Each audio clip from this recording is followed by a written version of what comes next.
The morning sun broke through the pine trees as Taiho stepped onto his porch. The old wooden boards creaked under his boots. At his side, Bake stretched and yawned, showing teeth that were still sharp despite his 12 years of life. The German shepherd's ears perked up at a distant sound. "What is it, boy?" Taiho asked, his hand moving to the knife on his belt. Years in the military had taught him to trust his dog's senses more than his own. 5 years had passed since the aliens came to Earth. Most people moved to big cities to enjoy the new technology the aliens brought, but Taiho wanted none of it. He had seen enough war to know that gifts often came with hidden costs. So he lived in his cabin in the mountains, far from the shiny new buildings and strange visitors from the stars. But growled, his eyes fixed on the eastern sky. "I see it," Taiho said, spotting a trail of smoke cutting across the blue morning sky. Something was falling, and falling fast. The crash shook the ground beneath their feet. Birds took flight from trees, filling the air with panicked calls. Taiho sighed and grabbed his old rifle. It wasn't one of the new energy weapons some humans now carried. It was outdated according to the news. But it worked, and Taiho knew how to use it. "Come on, Buck. Let's check it out." They walked for 20 minutes through dense forest before reaching a small clearing now scared by smoking metal. The ship was small, built for 1 or 2 people. Its sleek purple hull was cracked open like an egg. Back's hackles rose. He barked once, sharp and warning. "Stay," Taiho ordered, moving closer to the wreck. A sound came from inside. A wet, clicking noise that was nothing like any animal on Earth. Taiho raised his rifle and called out, "I know you're in there. Come out slowly." The clicking stopped. Then a voice spoke in perfect, if oddly accented, Korean. "Human. Help." Against his better judgment, Taiho moved closer. Inside the broken ship lay a creature that looked almost like a woman, if women had pale blue skin and eyes that reflected light like a cat's. Purple blood leaked from a gash in her side. She was Nura. Taiho had seen them on TV, one of 7 alien species now visiting Earth under the Galactic Council Treaty. They were known for their advanced technology and their strict, formal manner. This one wore the silver uniform of their diplomatic corps. "You're hurt," Taiho stated, lowering his rifle slightly. "Observant," the alien said, her voice tight with pain. "My ship, malfunction. Emergency landing." Bake had crept forward, staying at Taiho's heel. He growled low in his throat, the Nira's eyes fixed on the dog. "Keep that creature away," she hissed. "He stays with me," Taiho said. "Can you walk?" The alien tried to stand but fell back with a sharp cry. More purple blood seeped through her fingers. Taiho knew he should call the authorities. The official alien embassy would send help, but the nearest town was 4 hours away, and the embassy would take even longer. "I have medical supplies at my cabin," he said, not quite believing what he was doing. "If I help you, will your people come looking for you? With weapons?" The Nira female's cap-like eyes narrowed. "I am Ri, 3rd-rank diplomatic envoy. I was alone on survey mission. My beacon, damaged in crash. No one knows I am here." Taiho nodded. "I'm Taiho. Former Special Forces, current nobody. And this is Buck." The dog continued to growl. "I will carry you to my cabin and treat your wounds. Then you will tell me what a diplomatic envoy was doing flying solo over one of the few remaining wilderness areas on Earth." Rai stared at him, then at Bake. "The animal seems hostile." "He's a good judge of character," Taiho said, as he carefully lifted the alien. She was lighter than she looked. "Let's hope he's wrong about you." As they walked back toward the cabin, Bake kept his eyes on the alien, never turning his back on her once. Taiho's cabin was small but clean. The main room had a wood stove, 2 chairs, and a table made of rough pine. Ri's eyes moved over everything, her expression hard to read. "Your dwelling is interesting," she said as Taiho set her down on his worn couch. It's home, he replied. He went to a cabinet and pulled out a first aid kit. I don't know if human medicine works on Nira. Basic wound treatment will help, Rai said. Our bodies are not so different. Bake sat in the doorway, watching. He had not stopped growling, a low, steady sound that filled the small room. Your animal seems broken, Rai said. On my world, we create companions that know their place. Taiho's hands paused as he opened the kit. Bak is not broken. He's careful. And he's not a thing I created. He's my friend. Ray made a clicking sound that might have been a laugh. Friend? How quaint. A biological relic, keeping company with a primitive. Taiho did not answer. He cleaned the blue-skinned alien's wound with alcohol wipes. The cut was deep but clean. Purple blood had already begun to clot. Why were you flying over this area? He asked again. Diplomatic survey, Rai said quickly. The Galactic Council wishes to know more about Earth's wilderness regions. The treaty says alien craft must stay in approved airspace. Taiho pointed out. This is not approved airspace. Rai's cat-like eyes narrowed. You know much for someone who lives so far from civilization. I'd like to know who's flying over my home. He finished cleaning the wound and covered it with bandages. Rai watched him work, her face showing surprise. You have some skill, she admitted. I've patched up worse in worse places, Taiho said. He stood up and went to the kitchen area. I can offer you water. I don't know what else you can eat. Water will do. Our ship will come for me soon. Taiho turned. You said your beacon was damaged.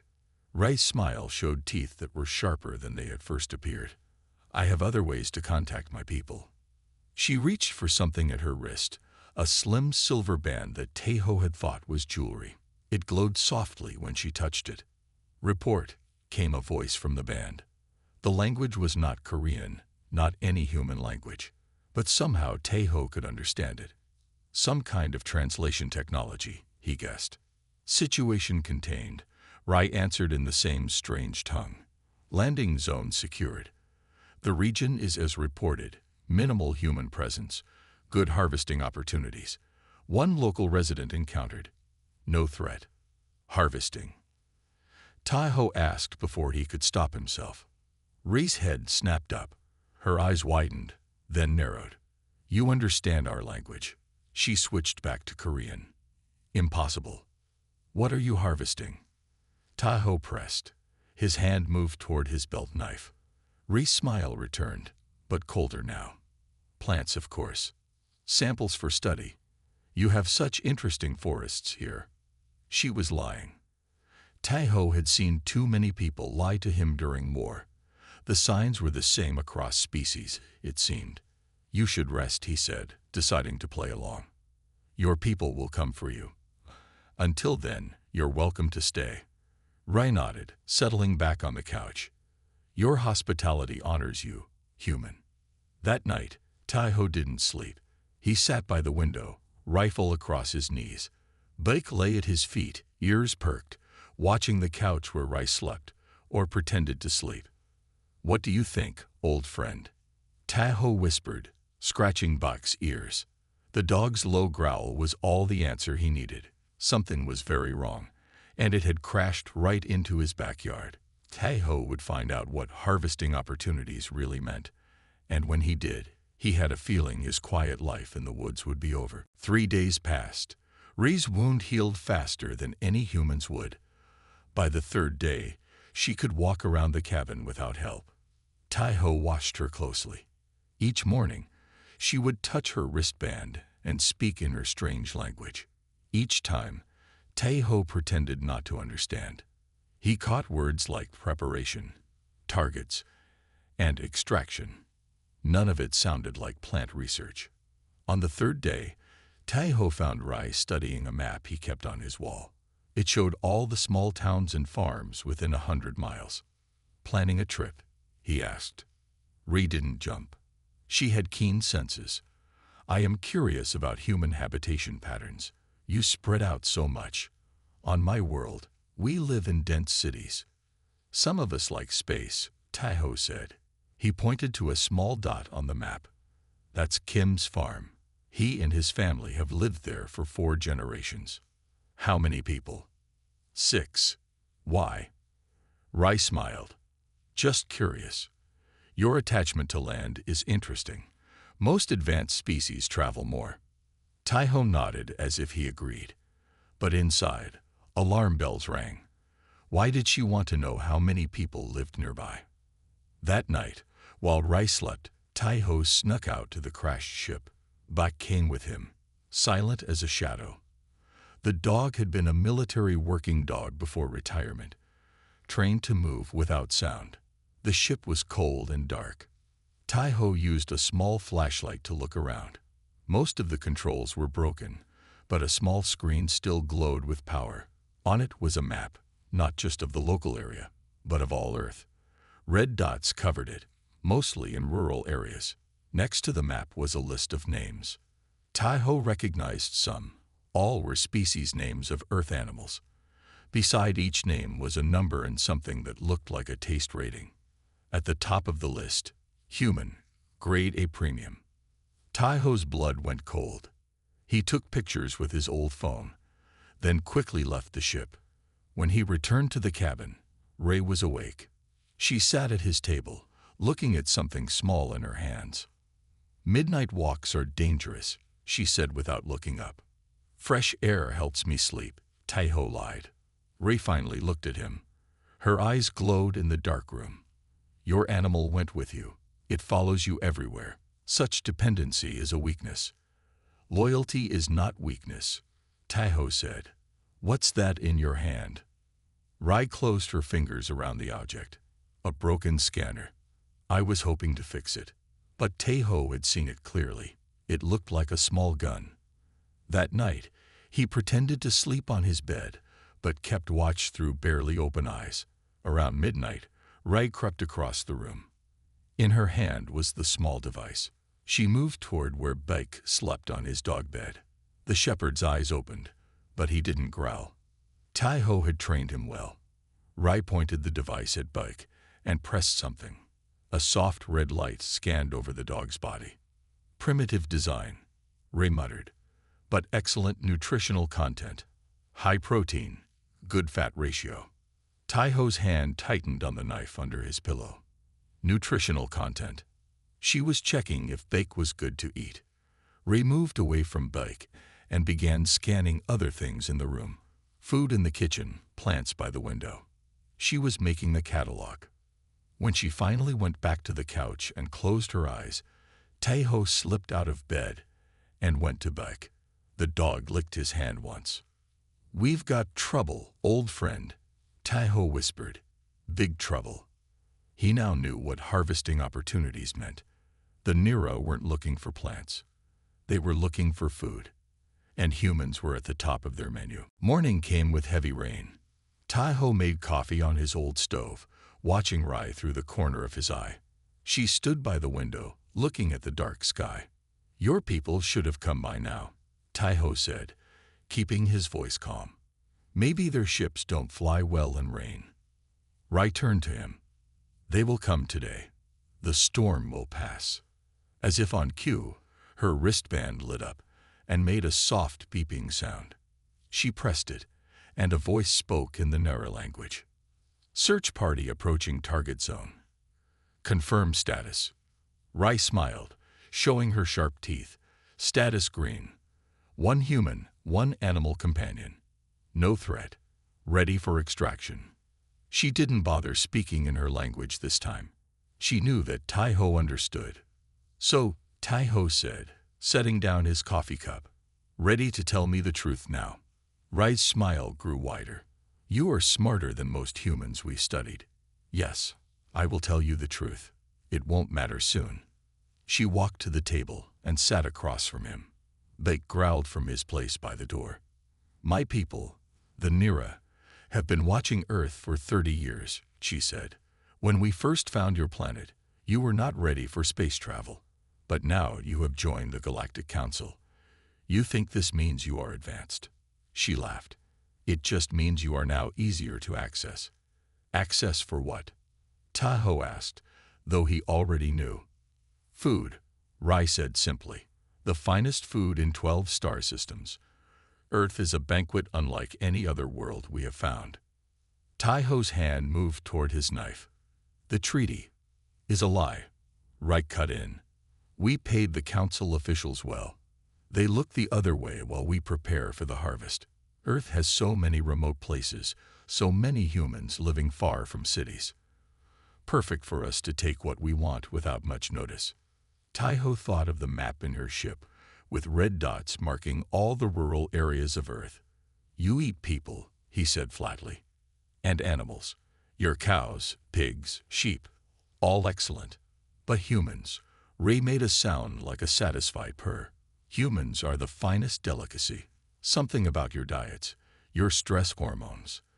The taste is unlike anything else. Taiho fought to keep his face blank. And the other aliens who came to Earth, they're all part of this. No, most are real diplomats. They don't know what we do. We Nura have always been careful hunters. She stood up and walked to where Beck lay. The dog's hackles rose, but he didn't move without Taiho's command. Your technology has made you soft, Rai said, but we evolved as predators. It's in our blood.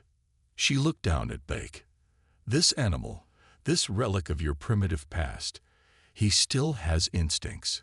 He knew what I was the moment he smelled me. Her hand moved to her side, where Taiho now saw she had hidden her device. But it wasn't a scanner this time. It was definitely a weapon. My team will be here within the hour, she said. They will take you both for study before processing.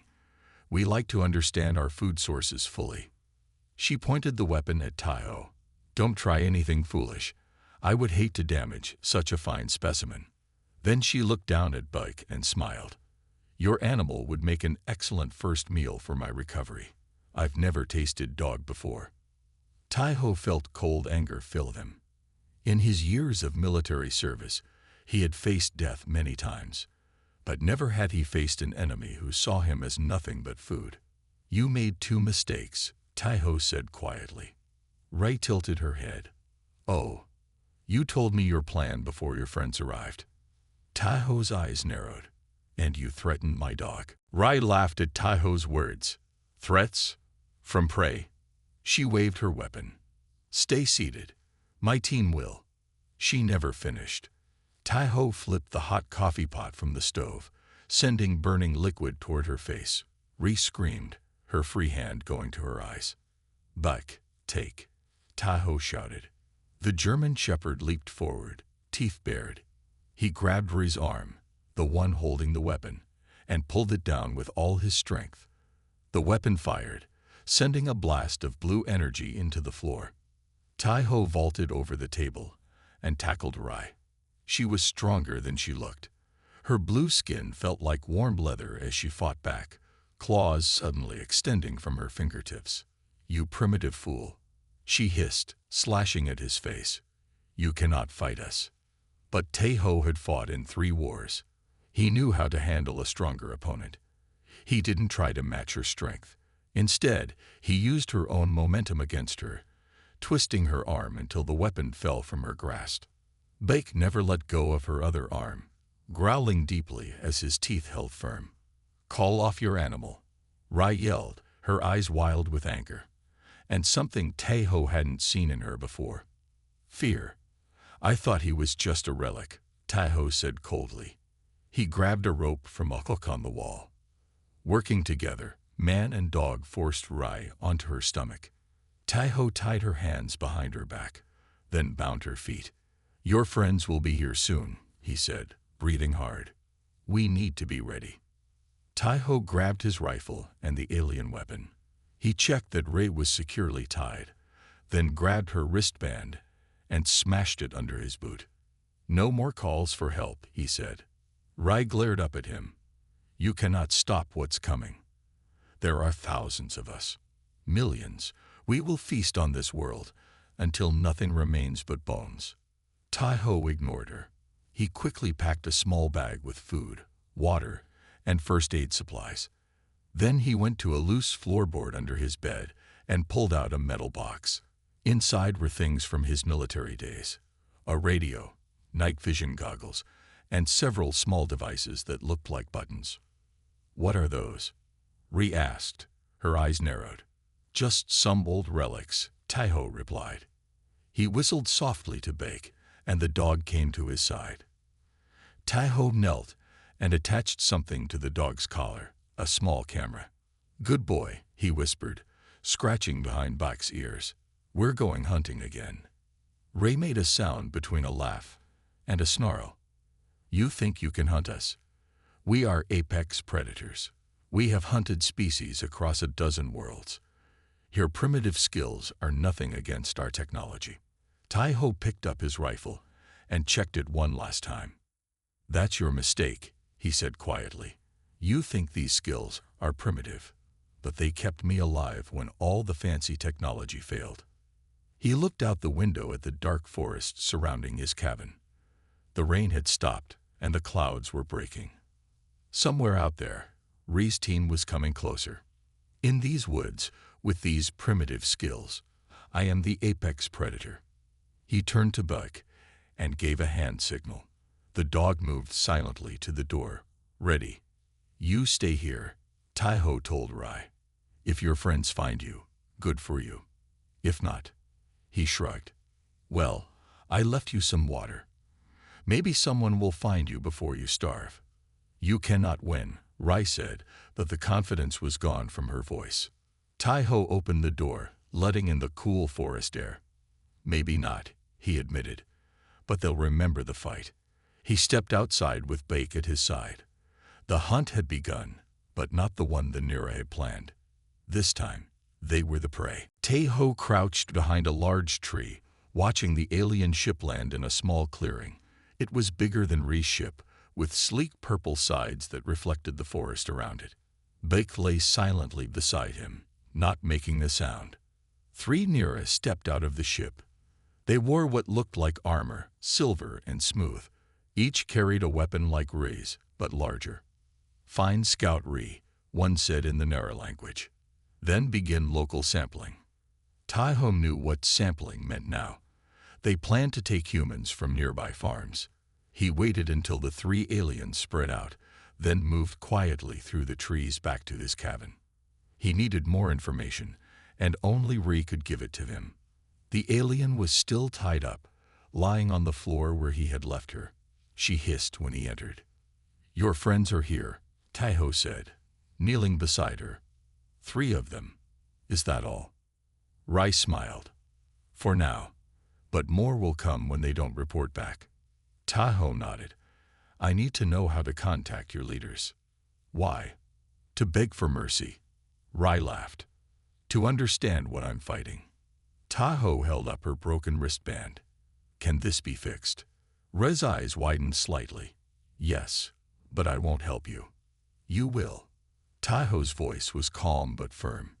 "Tell me about your ships, your weapons, your plans, everything." "Or what?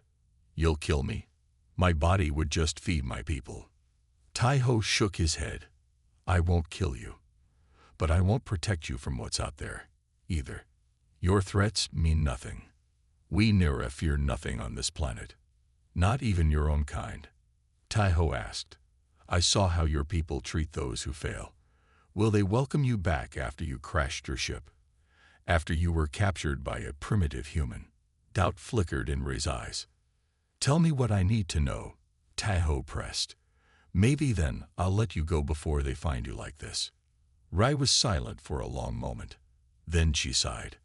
"What do you want to know?" "Everything. Your whole plan." Rai stared at him, then began to speak. "We have been placing scouts across your world for the past 2 years. The treaty gave us access to every continent. How many of you are there?" "Thousands already. More coming. Our main fleet waits beyond your moon." Tai-Ho felt his stomach drop. "How many ships?" 50 large harvesters. Each can process 10,000 humans per day." "Process." The word made Tai-Ho's skin crawl. "For food preservation." Ree's voice was flat. "We have depleted 12 systems before yours. Earth is just the next feeding ground. And the Galactic Council allows this. Ray made a sound like a laugh. The Council takes its share. Your world was admitted only to be cataloged and harvested. The other alien species visiting Earth don't know our true purpose. They think we're just diplomats. Tai-Ho stood up and paced the small room. What are your weaknesses? Every species has them. We have none, Rai said proudly. Our technology is beyond anything you can imagine. Even your most advanced weapons cannot match our starships. But Tai-Ho noticed something, a flicker in her eyes when she spoke. She was lying. No species is perfect, he said. Not even yours. He looked at the alien weapon he had taken from her. It was clearly powerful, but it seemed simple in design. Perhaps too simple. Your ship, he said suddenly. It has communication equipment. Can it reach your fleet? Yes, Rai admitted, but you can't use it. The controls respond only to Nira. Tai-Ho smiled for the first time in days. Then you'll help me send a message. Never, Rai hissed. You will, Tai-Ho said, because if you don't, your people will find you. And I don't think they'll be happy about your failure. Fear showed clearly on Rai's face now. She knew he was right. Tai-Ho dragged Rai through the forest, her hands still tied behind her back. Beck ran ahead, then back, making sure the path was clear.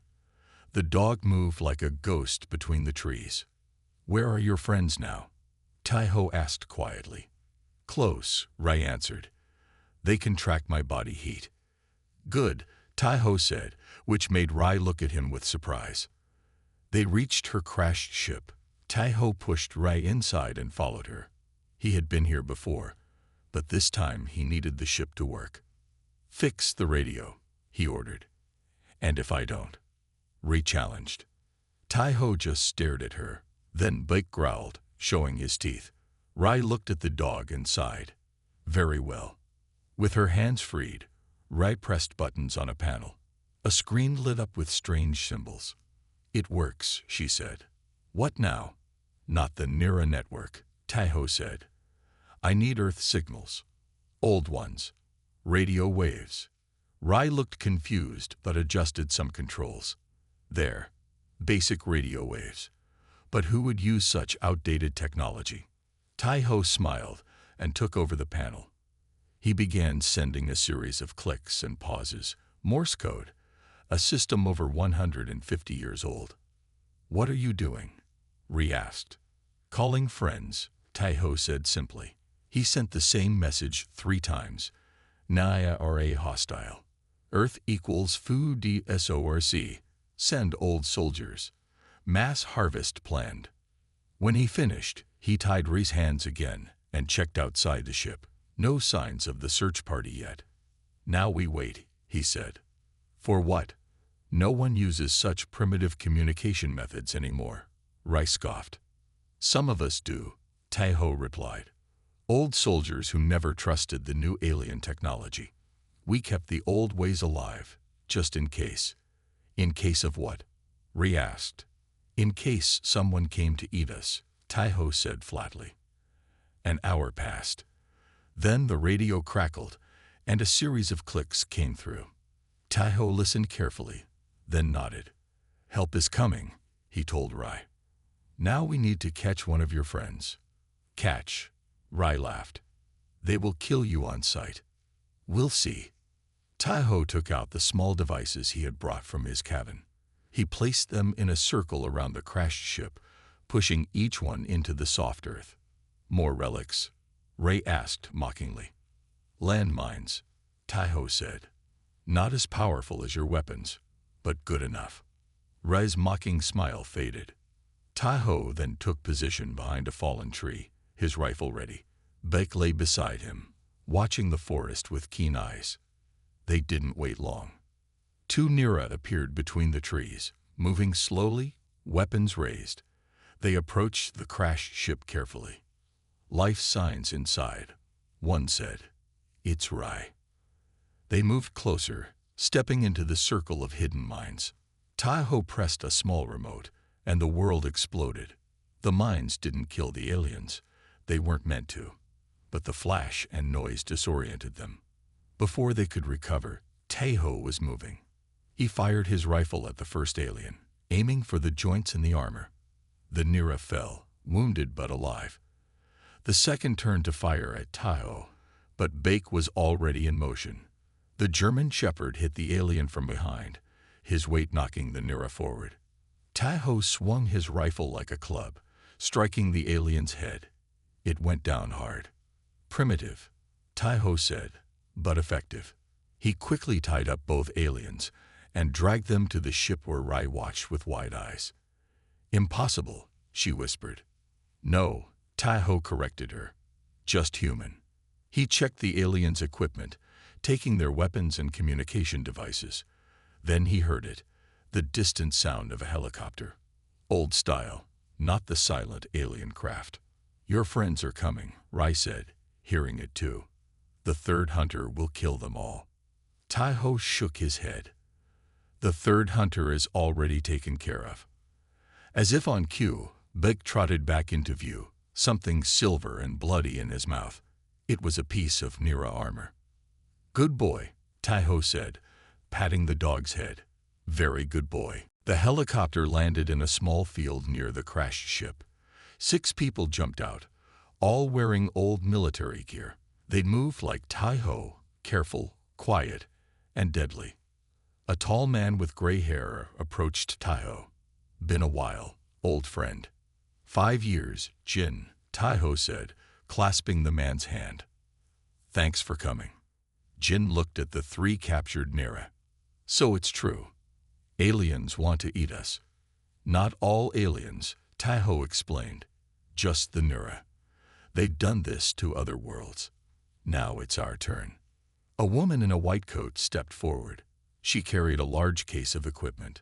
This is Dr. Sun, Jin said. Best scientist we have. Dr. Sun nodded to Tahoe, then went straight to the captured aliens. She took out tools and began taking samples. Blood, skin, and hair. We need to understand them to fight them, she explained, not looking up from her work. Another helicopter appeared in the sky, then another. Soon, 20 former soldiers were setting up a camp around the crashed ship. They worked quietly and efficiently, using equipment that looked old but worked perfectly. Jin showed Tahoe a map. Your message went to 12 sites like this around the world. Old military bases we kept secret. Places the aliens don't know about. How many of us? Tahoe asked. Thousands, Jin said. Men and women who never trusted the alien treaty. We kept training, kept our weapons ready. Dr. Sun called them over. She had set up a small lab inside one of the helicopters. Screens showed images of Nira cells and body scans. I found something, she said, her eyes bright with excitement. The Nira have 3 major weaknesses. She pointed to an image of what looked like red blood cells. First, they cannot process certain compounds that are common on Earth. Some plants are toxic to them. Which plants? Tahoe asked. Common ones. Garlic, mint, and most citrus fruits. The compounds burn their skin and lungs. Jin smiled. Plants we eat every day are poison to them. Second, Dr. Sun continued, their hearing is much more sensitive than ours. Certain high frequencies cause them extreme pain. And third, Tahoe prompted. Their ships, Dr. Sun said. They use a very specific fuel source. If we can disrupt it, their entire fleet becomes useless. Tahoe looked at Ray, who was watching them with hate in her eyes. She said their ships are unstoppable. She lied, Dr. Sun said simply. Their technology is advanced, but not perfect. Nothing ever is. Jin pulled out a small radio. We need to spread this information. How long until their main fleet arrives? 3 days, Tahoe said, remembering what Ray had told him. We need to warn the cities. The government won't believe us, Jin said. They're too invested in the alien treaties. Then we go around them, Tahoe decided. Use the old networks. Radio, paper messages, person to person, ways the Nira can't track. Within hours, The information was spreading. People who had kept old radios as hobbies received coded messages. Farmers who had never trusted the new alien technology heard the warnings. Military veterans who had stayed ready recognized the call to arms. Across the world, humans began making weapons and defenses from simple things: plant extracts, sound generators, and jammers for the Nira ships. Dr. Sun worked through the night, testing mixtures of earth plants on Nira tissue samples. By morning, she had created a spray that could disable a Nira without killing them. Non-lethal, she explained. We're better than they are. Jin set up maps showing Nira scout locations based on Taiho's information. Teams of veterans moved out to capture them. Taiho watched it all, Buck at his side. The dog hadn't left him for a moment. A world of fancy technology, Taiho said, scratching Buck's ears. And we're fighting back with dogs and garlic. Bake wagged his tail as if he understood the irony. They called us primitive, Jin said. That may be what saves us. 3 days later, the Nira fleet arrived. 50 massive ships entered Earth's atmosphere, their purple hulls gleaming in the sunlight. They positioned themselves over major cities, ready to begin what they called the harvest. But Earth was ready. As the first ships opened their doors, they were met not with panic but with resistance. Every radio station broadcast a high-pitched tone that made the Nira soldiers fall to their knees in pain. Streets and buildings had been sprayed with mixtures of garlic, mint, and citrus oils. The air itself burned the invaders' lungs. Taiho, Jin, and a team of 20 veterans flew toward the largest ship, the command vessel. They used an old military helicopter, painted to match the sky. Nira scanners, looking for advanced technology, missed it completely. Primitive, Jin said with a smile. Bake sat in Taiho's lap, wearing a special vest loaded with small devices Dr. Sun had made. The dog's eyes were alert, ready for battle.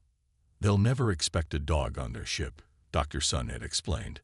Bak's nose can find Nira even if they hide. The helicopter landed on top of the massive Nira command ship. Alarms began to sound, but they were too late. Taiho's team was already cutting through the hull with tools designed to match the Nira metal.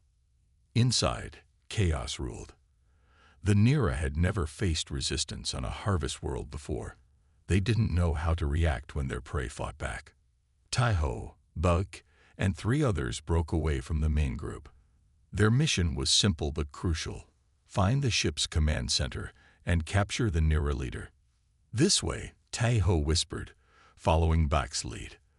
The dog's nose twitched as he tracked the unique scent of Nira. They faced guards, but the spray weapons Dr. Sun had made worked perfectly. The Nira fell, unable to breathe through the burning pain of earth plants. Finally, they'd reached a large door marked with symbols of authority. Blake growled softly. "This is it," Taiho said. "Ready?" His team nodded. They broke through the door to find 5 Nira, one wearing elaborate armor decorated with bones, trophies from other worlds. The Harvest Commander, Taiho guessed. The commander stared at the humans in shock. "How did you get here? How did you know we were coming?" "We had help," Taiho said, stepping aside to reveal Rai. She had agreed to help them in exchange for her life. "Traitor," the commander hissed. "Survivor," Rai corrected. "They know all our weaknesses now." The commander laughed despite the situation. "You bring primitive weapons and a biological relic," he said, looking at Bake with disgust. "Against the most advanced fleet in 12 systems." Bake growled, the sound low and dangerous. "That relic can smell your kind through walls," Taiho said. "That relic led us straight to you while your fancy scanners were looking for electrical signals." Outside the ship around the world, the battle was already ending. The Nira, facing weapons designed specifically against their biology, were surrendering. Their ships, disabled by targeted attacks on their fuel systems, hung helpless in the sky. "You may kill me," the commander said, "but more will come. We always find new feeding grounds." "Not this time," Jin said. We've already sent messages to the real Galactic Council. They're very interested in your harvesting activities. The commander's face showed the first trace of fear. The council will not. They already have. Rai interrupted. I showed them everything. The 12 worlds you destroyed. The bribes. The lies. They're coming, and not to help you. Taiho knelt beside Bak and stroked his fur. You know what's funny? None of this would have happened if you hadn't crashed near my cabin, if you hadn't insulted my dog. A dog brought down an empire.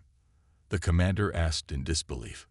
She called my dog a relic, Taiho said, standing up. He called her a meal. But in the end, we just called you outmatched. Later, as Earth's new representatives took their rightful place in the Galactic Council, Taiho returned to his cabin in the woods. He had been offered medals, money, and power. He had refused them all. All he wanted was peace, quiet, and time with his dog. Bake lay by the fire, his head on Taiho's feet. Not bad for a relic, huh boy? Taiho said, smiling. Bake wagged his tail and closed his eyes, content in a world now safer because of an old man, an old dog, and what some had called primitive ways. The end.